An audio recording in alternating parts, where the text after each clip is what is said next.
Good morning. Next topic is agricultural banks. A type of bank that lends money to farmers for meeting long term as well as short term requirements and charges less interest than other types of banks. So, the agriculture banks lend money to farmers for meeting various long term as well as short term requirements. And another important feature of agriculture bank is that it charges less interest than any other types of banks. Long term loans are given for acquisition and improvement of land and for purchase of agriculture implements. Okay, so agriculture banks provide long-term loans for acquisition and improvement of land and for purchase of agriculture implements. And short-term loans are also provided by agriculture banks for purchase of seeds, fertilizers, and for meeting other expenses related with farming. Most of the agriculture banks are formed on cooperative basis. Foreign exchange banks. Foreign exchange banks deal in foreign exchange.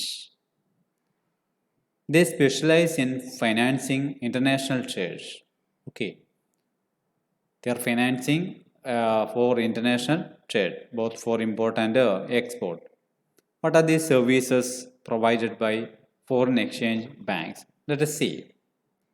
First one, purchase and sale of foreign currencies. Such banks purchase as well as sell foreign currencies. Next, accept and collect foreign bills of exchange. Next one, make foreign remittances. Next service, discount foreign bills of exchange. Next one, purchase and sell gold and silver. Issue letters of credit to importers. And next one, give information regarding foreign trade to exporters and importers. Both exporters and importers require information regarding various international trade. So, foreign banks, exchange banks give information regarding foreign trade to both exporters and importers. Next type of bank is savings bank. The aim of savings bank is to collect a small savings and put them to productive use. So savings banks collect small savings of the working class and they channelize the collected savings to productive use. Such banks promote the saving habits of working class. In India, post offices also function as savings banks. Savings banks are also functioning as part of post offices in India. Indigenous bankers or indigenous banks. Indigenous banks carry banking operations in different parts of the country under different names. നമ്മുടെ നാടുകളിലൊക്കെ കാണുന്ന നാടൻ ബാങ്കുകൾ അത് രാജ്യത്തിൻ്റെ പല ഭാഗത്തും പ്രവർത്തിക്കുന്നുണ്ട്. പല പേരുകളിലാണ് അറിയപ്പെടുന്നത്. കേരളത്തിൽ അറിയപ്പെടുന്ന ഒരു പേരായിരിക്കില്ല തമിഴ്നാട്ടിലെത്തുമ്പോൾ, ആ പേരായിരിക്കില്ല ഉത്തർപ്രദേശിലുള്ള നാടൻ ബാങ്കുകൾക്ക് ഉണ്ടാവുക. അപ്പോൾ പണം ഡെപ്പോസിറ്റായി സ്വീകരിക്കുകയും വായ്പയായിട്ട് നൽകുകയൊക്കെ ചെയ്യുന്ന സ്ഥാപനങ്ങളാണ് രാജ്യത്തിൻ്റെ പല ഭാഗത്തും പ്രവർത്തിക്കുന്നുണ്ട്. Okay, in Chennai these banks are called shetties. In northern India, Sahukars and Maharajans, and in Mumbai, Shroffs and Marwaris, and in Bengal, Seth and Banyas. Okay. So according to Indian Central Banking Enquiry Committee, an indigenous bank is defined as an individual or private firm which receives deposits, deals in hundis, or engages in lending money. That's the definition given by Indian Central Banking Enquiry Committee for the term indigenous banks. Indigenous banks can be divided into three categories. First one, those who deal only in banking business. That means such banks concentrate on banking business only. For example, Multani bankers. Second type is those who combine banking business with the trade. They are involved in trading activities, and they are also performing the functions of banking. For example, Marwaris and Bengalis. And third type is those who mainly deal in trade and have a limited banking business. So their main activity is trade, and they have a limited banking business in addition to their trading activity. An indigenous bank is different from money lenders. How it is different from money lenders? Money lenders lends money out of his own funds. So money lenders use their own funds to uh, give as loans. But the indigenous bank, on the other hand, access deposits from the public and lends money. So indigenous bankers accepts deposits from the public and lends money to the needy people. The next one is cooperative banks. Cooperative banks are a group of financial institutions organized under the provisions of the Cooperative Societies Act. Cooperative banks function on the basis of the principle of cooperation. Their main objective is to provide cheap credit to their members. So, for that purpose, cooperative banks are formed to provide cheap credit to their members. And cooperative banks have a three-tier system. First one, primary credit societies at the village level. Primary credit societies at the village level. Village ലെവലിലൊക്കെ primary credit societies കാണും. Central cooperative banks at the district level. ഇപ്പോൾ ഓരോ ജില്ലയിലും ഒരു central cooperative bank ഉണ്ടാവും. ഇപ്പം KDC bank, Kozhikode district cooperative bank, അങ്ങനെ ഓരോ ജില്ലയിലും ജില്ലാ കോപ്പറേറ്റീവ് ബാങ്കുകൾ കാണും. State cooperative bank at the state level. കേരളത്തിൽ സ്റ്റേറ്റ് കോപ്പറേറ്റീവ് ബാങ്ക് ഉണ്ടാവും. അപ്പോൾ ഇങ്ങനെ 3 തലങ്ങളിലായിട്ടാണ്. വില്ലേജ് തലത്തിൽ പ്രൈമറി ക്രെഡിറ്റ് സൊസൈറ്റീസ്, ജില്ലാ തലത്തിൽ സെൻട്രൽ കോപ്പറേറ്റീവ് ബാങ്ക്, സ്റ്റേറ്റ് തലത്തിൽ സ്റ്റേറ്റ് കോപ്പറേറ്റീവ് ബാങ്ക്സ്. അപ്പോൾ നിങ്ങൾക്കറിയാം ഈ അടുത്ത കാലത്ത് അതിലൊരു മാറ്റം സംഭവിച്ചിട്ടുണ്ട്. ഇപ്പോൾ ജില്ലാ സഹകരണ ബാങ്കുകളൊക്കെ തന്നെ മാറിയിട്ട് കേരള ബാങ്ക് എന്നുള്ള രൂപത്തിലോട്ട് മാറിക്കഴിഞ്ഞു. ഈ അടുത്ത കാലത്ത് വന്നിരിക്കുന്ന ഒരു വർഷം കൊണ്ട് സംഭവിച്ചിരിക്കുന്നൊരു കാര്യമാണ്. കേരള ബാങ്ക് എന്നുള്ളൊരു പുതിയൊരു ആശയം കൊണ്ടുവരികയും അങ്ങനെ ഇത് കേരള ബാങ്ക് എന്നുള്ള രൂപത്തിലേക്ക് മാറുകയും ചെയ്തിട്ടുണ്ട്. Central banks. Central bank is the apex bank of the banking system of a country. Okay, it is the apex bank of the banking system of a country. It acts as the leader of the money markets. So, central banks act as the leader of the money market. What is the main aim of the central bank?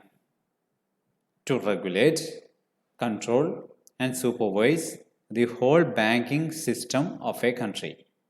Okay, so the central bank regulate, control, and supervise the whole banking system of a country.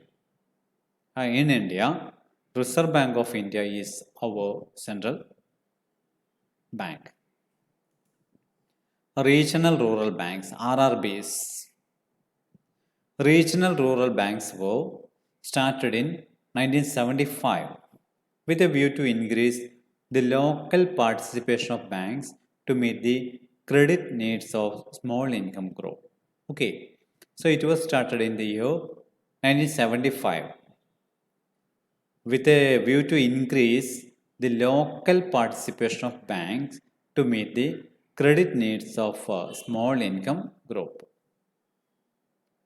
And these banks are sponsored by nationalized banks. The sponsoring bank provides managerial and financial assistance to the sponsors. RRBs came into existence with the joint efforts of the central government, state governments, and commercial banks. 1975 ബാങ്കുകളുടെ ലോക്കലായിട്ടുള്ള financing ഉറപ്പുവരുത്തുക എന്നുള്ള ഉദ്ദേശത്തോടു കൂടി regional rural bank എന്നുള്ള ആശയത്തിന് India government തുടക്കം കുറിച്ചത്. അപ്പം അത് ഓരോ ഏരിയയിലുമുള്ള റീജിയണൽ റൂറൽ ബാങ്ക് അതാത് ഏരിയയിലുള്ള സ്മോൾ ഇൻകം ഗ്രൂപ്പിന് ആവശ്യമായിരിക്കുന്ന ലോണൊക്കെ നൽകി സഹായിക്കാൻ വേണ്ടിയിട്ടാണ് ആരംഭിച്ചിരിക്കുന്നത്. അപ്പോൾ ഓരോ ഏരിയയിലുമുള്ള റീജിയണൽ റൂറൽ ബാങ്ക്സിന് ഒരു നാഷണലൈസ്ഡ് ബാങ്കിൻ്റെ കീഴിലായിരിക്കും പ്രവർത്തിക്കുന്നത്. ആ നാഷണലൈസ്ഡ് ബാങ്കിനെ സ്പോൺസറിങ് ബാങ്ക് എന്നാണ് വിളിക്കുന്നത്. ഈ സ്പോൺസറിങ് ബാങ്ക് നമ്മുടെ റീജിയണൽ റൂറൽ ബാങ്ക് അതിൻ്റെ പരിധിയിൽ വരുന്ന റീജിയണൽ റൂറൽ ബാങ്ക്സിന് ആവശ്യമായിരിക്കുന്ന ഭരണപരമായും സാമ്പത്തികവുമായുള്ള സഹായങ്ങൾ നൽകാറുണ്ട്. RRB നിലവിൽ വരാനുള്ള കാരണം സെൻട്രൽ ഗവൺമെൻറ്റിൻ്റെയും സ്റ്റേറ്റ് ഗവൺമെൻറ്റിൻ്റെയും അതുപോലെ തന്നെ ഈ സ്പോൺസറിങ് ബാങ്കുകളായിരിക്കുന്ന കമേഴ്ഷ്യൽ ബാങ്കുകളുടെയും ഒരു എല്ലാവരുടെയും ചേർന്നുള്ള ശ്രമഫലമായിട്ടാണ് റീജിയണൽ റൂറൽ ബാങ്ക്സ് ആരംഭിക്കാൻ ഇടയായത്. The area of operation of a RRB is limited to notified area comprising a few districts in a state. Okay, so the area of operation of a regional rural bank is limited to notified area. The main objective of RRB is to increase the local participation of banks that we already discussed to meet the credit requirements of weaker sections of the society, particularly the small and marginal farmers, landless laborers, artisans, and small entrepreneurs in rural areas. Kerala Grameen Bank, KGB, is a regional rural bank headquartered at Malappuram in Kerala. കേരളത്തിൽ Kerala Gramin bank ഇത് 2013 ശേഷം ആണ് Kerala Gramin bank എന്നുള്ള രൂപത്തിലേക്ക് ആയി മാറിയത്. അതിനു മുൻപ് രണ്ടെണ്ണമായിരുന്നു. സൗത്ത് മലബാർ ഗ്രാമീൺ ബാങ്കും നോർത്ത് മലബാർ ഗ്രാമീൺ ബാങ്കും. നമ്മുടെ മലബാർ മേഖലയിലുള്ള RRB ആയിട്ട് നോർത്ത് മലബാർ ഗ്രാമീൺ ബാങ്കും തെക്കോട്ടുള്ള കാര്യങ്ങളൊക്കെ നോക്കി നടത്താൻ വേണ്ടി സൗത്ത് മലബാർ ഗ്രാമീൺ ബാങ്ക് എന്ന് പറഞ്ഞുകൊണ്ട് രണ്ട് സ്ഥാപനങ്ങളായിരുന്നു ഉണ്ടായിരുന്നത്. അപ്പോൾ അതിൻ്റെ കാനറ ബാങ്കും സിൻഡിക്കേറ്റ് ബാങ്കും ആയിരുന്നു അവരുടെ സ്പോൺസറിങ് ബാങ്ക്സ് ആയിട്ട് പ്രവർത്തിച്ചിരുന്നത്. 2013 ഈ നോർത്ത് മലബാർ ഗ്രാമീൺ ബാങ്കും സൗത്ത് മലബാർ ഗ്രാമീൺ ബാങ്കും അമാൾഗമേറ്റ് ചെയ്തിട്ട് ഒരു ബാങ്കായിട്ട് തീർന്നു, കേരള ഗ്രാമീൺ ബാങ്ക്. അപ്പോൾ കേരളം മുഴുവൻ കേരള ഗ്രാമീൺ ബാങ്ക് എന്നാണ് അറിയപ്പെടുന്നത്. സൗത്ത് മലബാർ ഗ്രാമീൺ ബാങ്ക് ഇല്ല, നോർത്ത് മലബാർ ഗ്രാമീൺ ബാങ്ക് ഇല്ല, ഒക്കെ ചേർന്ന് കേരള ഗ്രാമീൺ ബാങ്ക് എന്ന് പറഞ്ഞ് മലപ്പുറത്തുള്ള ഹെഡ് ക്വാർട്ടേഴ്സുള്ള ഒരു സ്ഥാപനമായിട്ട് മാറിക്കഴിഞ്ഞു. This bank is jointly owned by central and state governments and sponsored by Canara Bank. And sponsoring bank is Canara Bank. Okay. The bank was formed by amalgamating North Malabar Gramin Bank and South Malabar Gramin Bank in the year 2013 on the basis of ownership. On the basis of ownership, we have three types of banks: public sector banks, private sector banks, and cooperative banks. First one, public sector banks. Public sector bank is the bank that is owned by the government or is the major shareholder of more than 51% in the bank. Either the total share is held by the government or a major part of share, that is more than 51% is held by the government. SBI, State Bank of India, became the first nationalized bank in India under the SBI Act of 1955. Currently, India has 12 public sector banks and RBI, Reserve Bank of India, is a central authority that manages all the banking operations in India and one state-owned payment bank in India. This is the current situation of India. 12 public sector banks. Public sector banks and it's a government holding as on 31st October 2020. First one, State Bank of India, 56.92% shares held by government. Punjab National Bank, PNB, 85.59% held by government. Bank of Baroda, 71.60%. Canara Bank, 78.52%. Union Bank of India, 89.07%. Punjab and Sindh Bank, 83.06%. Indian Bank, 88.06%. Bank of Maharashtra, 92.49%. Bank of India, 89.10%. Central Bank of India, 92.39%. Indian Overseas Bank, 95.84%. UCO Bank, 94.44%. And private sector banks. Private sector banks are owned by the private sector, that is, individuals or organizations, and not by the government. Such banks are called private sector banks. In India, there are two types of private sector banks. First one, old private sector banks, that is old generation banks. Second one, new private sector banks or new generation private sector banks. Okay, two types of private sector banks, old private sector banks and new private sector banks.